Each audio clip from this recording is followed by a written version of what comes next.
workplace stress is the fifth largest cause of death in the US, and that's above diabetes in US. And you can imagine diabetes is such a big thing in US, right? Yeah.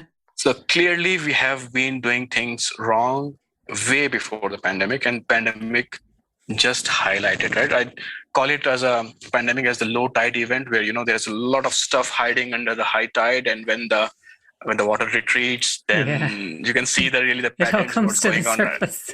Yeah, it's exactly right. So it was hidden under the fancy offices and free food and laundry at side and call you out, right? But the things were not well even before that, right?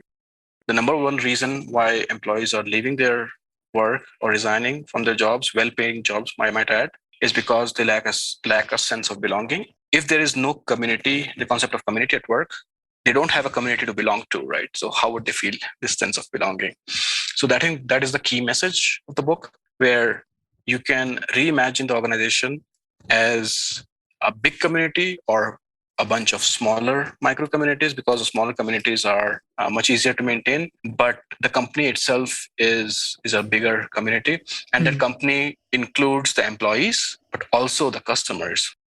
I would say it's probably not even known the extent of the mental or psychological damage feeling a sense of unbelonging can do to people, right?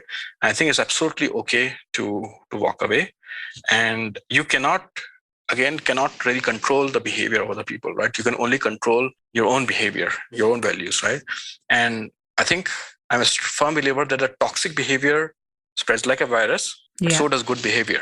Yes. Right? So you are while you are at a place where you don't feel you belong, you can still choose to behave in the most best possible manner, right? And then it's easy to walk away, right? And I think in my own way, I no longer care about my own individual success, because I've realized that the only way that I grow and feel satisfaction is if I grow with other people. And it's super important for me to be part of a group that cares about each other's growth rather than their own individual success.